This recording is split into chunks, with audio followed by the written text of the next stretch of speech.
एक शमूएल 27। दाऊद का फिलिस्तियों के यहाँ शरण लेना।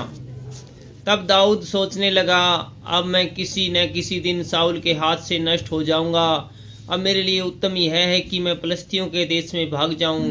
तब साउल मेरे विषय निराश होगा और मुझे इजराइल के देश के किसी भाग में फिर न ढूंढेगा। यूँ मैं उसके हाथ से बच निकलूंगा। तब दाऊद अपने 600 संगी पुरुषों को संग लेकर गया और गत के राजा माओक के पुत्र आकीश के पास गया।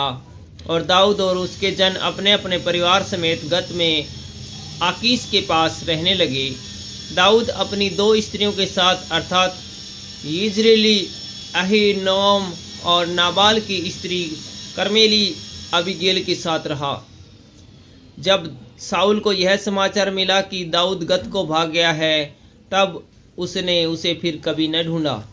दाऊद ने आकीश से कहा, यदि मुझ पर तेरे अनुग्रह की दृष्टि हो तो देश की किसी बस्ती में मुझे स्थान दिला दे जहां मैं रहूं। तेरा दास तेरे साथ राजधानी में क्यों रहे। तब आकीश ने उसे उसी दिन सिकलग बस्ती दी।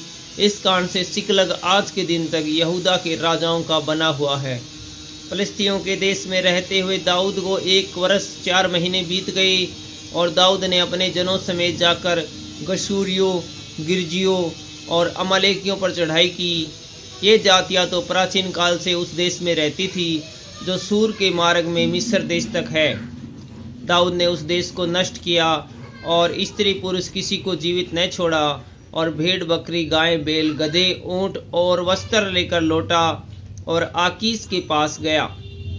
आकीश ने पूछा, आज तुमने चढ़ाई तो नहीं की। दाऊद ने कहा, हाँ, यहूदा यरमेलियों और केनियों की दक्षिण दिशा में दाऊद ने स्त्री पुरुष किसी को जीवित न छोड़ा कि उन्हें गत में पहुंचाए। उसने सोचा था, ऐसा न हो कि वे हमारा काम बताकर यह उन्हें कि दाऊद ने ऐसा किया है। वरन जब से वह फिलिस्तियों के देश में रहता था तब से उसका काम ऐसा ही है। तब आकीश ने दाऊद की बात सच मानकर कहा, यह अपने इजरायली लोगों की दृष्टि में अति घृणित हुआ है, इसलिए यह सदा के लिए मेरा दास बना रहेगा। Thank you.